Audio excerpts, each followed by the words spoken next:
શ્રી વલ્લભાધીશ કી જય, શ્રી ગુસાઈજી પરમ દયાલ કી જય, શ્યામ સુંદર શ્રી અમને મહારાણી કી જય, હરિરાય મહાપ્રભુ કી જય, ગોકુલ નાથ કી જય. આપણે 16 સ્કંદ વિશે રસપાન કરીએ છીએ. તેમાં પંચપદ્યાની ચાલે છે. એમાં મહાપ્રભુજી એવું જ ભક્તિનું રસ વિશે વર્ણન કરે છે. મહાપ્રભુજીએ ભક્તિવર્ધિની ગ્રંથમાં સમજાવ્યું કે ભક્તિરૂપી બીજ વૃક્ષ બને તે માટે તેની માવજત થવી જોઈએ. ભક્તિરૂપી બીજની માવજત માટે તેમણે કથા, શ્રવણ અને કીર્તનના એક ઉપાય બતાવ્યો. આ ઉપાયનો વિચાર કરતાં આપણને પ્રશ્ન થાય કે દરેક વૈષ્ણવ તેની શક્તિ અને મતિ પ્રમાણે કથા સાંભળે છે અને કીર્તન કરે છે, ભગવત નામનું રટણ કરે છે, પણ છતાં તેનામાં ભક્તિનો ભાવ કેમ વિકસતો નથી અને સુદૃઢ થતો નથી? આનો જવાબ મહાપ્રભુજી પંચપદ્યાની ગ્રંથમાં આપે છે, જેમાં ભાગવતના પ્રથમ સ્કંદમાં શ્રોતા અને વક્તાના લક્ષણો બતાવ્યા છે. તેમાં અહીં પણ ભગવત નામ લેનાર અને સાંભળનાર વૈષ્ણવના શ્રોતાના લક્ષણો બતાવવામાં આવ્યા છે. ઘણીવાર એવું બને કે આપણી ભીતર શક્તિ પડી હોય, પરંતુ આપણને તેનો ખ્યાલ જ ન આવે. તેને લઈને તે શક્તિ બહાર પ્રગટ કરવા આપણે પ્રયત્નશીલ બનીએ નહીં અને તે શક્તિ અંદર જ પડી રહે, તેનો યોગ્ય ઉપયોગ ન થાય. એવું જ આપણા મનમાં ગરબાઈ રહેલા ભક્તિના ભાવનું પણ બને છે. ભક્તિની માવજત કરવા માટે આપણામાં શક્તિ હોય, પરંતુ આપણને તેનો ખ્યાલ જ ન હોય. એટલે બીજાની દેખાદેખી આપણે તે શક્તિને પ્રગટ કરવાનો સાચો ઉપાય કરવાને બદલે કંઈક ખોટા ઉપાયના રવડે ચડી જતા હોઈએ. માટે એક વૈષ્ણવ તરીકે આપણે ભગવત કથાનું શ્રવણ કરનારા કેવા શ્રોતા બનવું જોઈએ તે જાણી લેવું જરૂરી છે.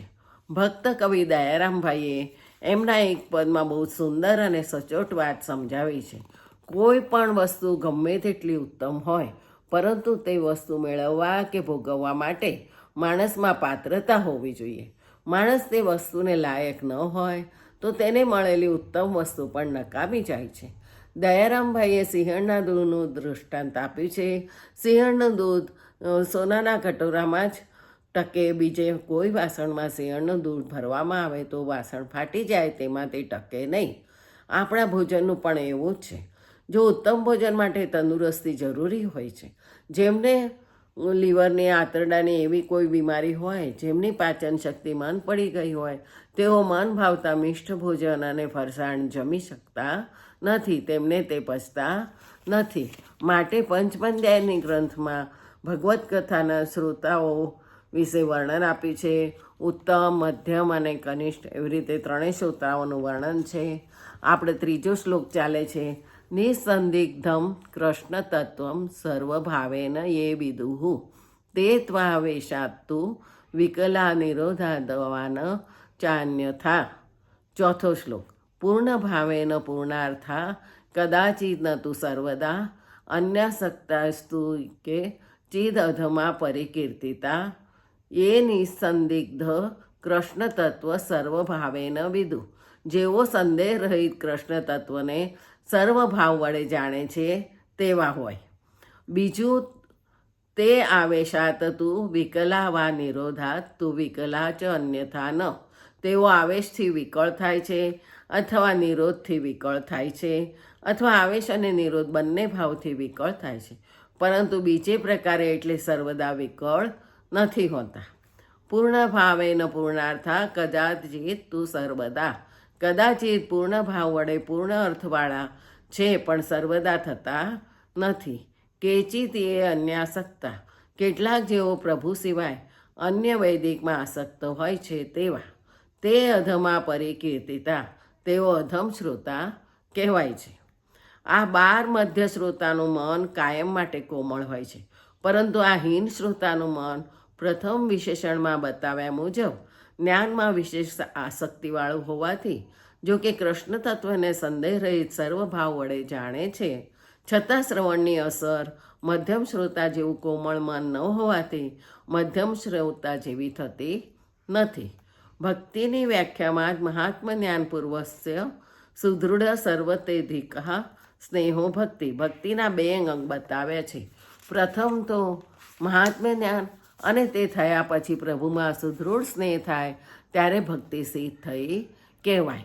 ભક્તિવર્ધિનીમાં કહ્યા પ્રમાણે પ્રથમ પ્રેમ, પછી આસક્તિ અને પછી વ્યસન થાય ત્યારે ભાવ અથવા ભક્તિ દ્રઢ થઈ ગણાય અને વ્યસન સિદ્ધ થયા પછી સુદૃઢ સ્નેહ થાય છે ત્યારે પ્રભુમાં ભક્તિ સિદ્ધ થઈ ગણાય છે. ફરીથી કહું છું, ભક્તિવર્ધિનીમાં કહ્યા પ્રમાણે પ્રથમ પ્રેમ, પછી આસક્તિ અને પછી વ્યસન થાય ત્યારે ભાવ અથવા ભક્તિ દ્રઢ થઈ ગણાય અને વ્યસન સિદ્ધ થયા પછી સુદૃઢ સ્નેહ થાય છે ત્યારે પ્રભુમાં ભક્તિ સિદ્ધ થઈ ગણાય છે. મહાત્મ્ય જ્ઞાન જેને થયેલ છે તેને પ્રભુની મોટાઈ સદા સ્મરણમાં આવ્યા કરે છે, પણ ત્યાર પછી જ્યારે દ્રઢ સ્નેહ થાય ત્યારે પ્રભુની મોટાઈની સ્નેહના અધિકપણાને લીધે વિવલ દશામાં વિસ્મૃત થઈ જાય. સ્નેહનું પ્રથમ રૂપ પ્રેમ છે. તે પ્રેમની શરૂઆત થયા પછી પ્રભુની મોટાઈની સ્મૃતિ ઘટતી જાય છે અને સ્નેહનું પ્રબળપણું થતાની સાથે પ્રભુને મળવાની ઈચ્છા વધતી જાય છે. આ હીન અધિકારીના મનમાં પ્રભુની મોટાઈનો ખ્યાલ મુખ્યપણે વાસ કરી રહેલો હોય છે અને પ્રેમની શરૂઆતમાં જ થયેલી હોય છે, જેથી પ્રભુના ગુણના શ્રવણથી પ્રેમભાવથી તે શ્રવણમાં મન આવેશવાળું થાય છે. ત્યારે અથવા પ્રભુના ગુણનું મનન કરતાં તે વખતમાં મન બીજી લૌકિક વૈદિક બાબતથી નિરોધવાળું થાય છે. પ્રભુ મળવામાં મન વિકળ બને છે. મધ્યમ અધિકારીની પેઠે મનમાં ભગવત સ્મૃતિ થવાથી જ મન વિકળ બની જતું નથી. ઉપર પ્રમાણે શ્રવણ થવાથી મન આવેશવાળું થાય તો જ મન વિકળ થાય. મધ્યમથી ઉતરતા લક્ષણો હોવાથી હીન શ્રોતા ગણાય છે. કોઈ વખત શ્રવણની અસર મન ઉપર થવાથી વિકળ બને છે, પણ કાયમ તેવું મન રહેતું નથી. શ્રવણની અસર પ્રબળ ન રહેવાથી પ્રથમના અધ્યાસને લીધે મન પ્રભુ સિવાય બીજી બાબતમાં એટલે લૌકિક વૈદિક કાર્યોમાં આસક્તિવાળું બની જાય છે.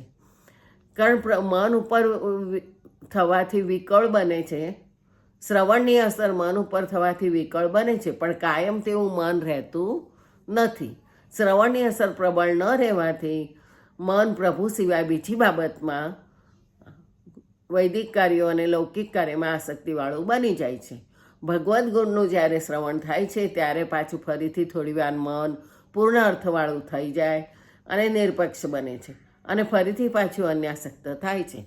મધ્યમ અધિકારીનું તેમ નથી. તેઓ મોક્ષાદી અર્થનિષ્ઠાવાળા હોય છે, પણ લૌકિક વગેરે અનિત્ય અર્થનિષ્ઠાવાળા હોતા નથી. માટે અન્યાસક્ત થનારાની હીન અધિકારીમાં ગણના છે.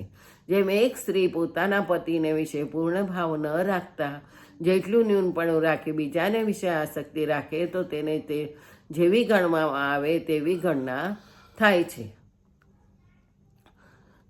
જે શ્રી ગોખલેશ બીજો આવતીકાલે.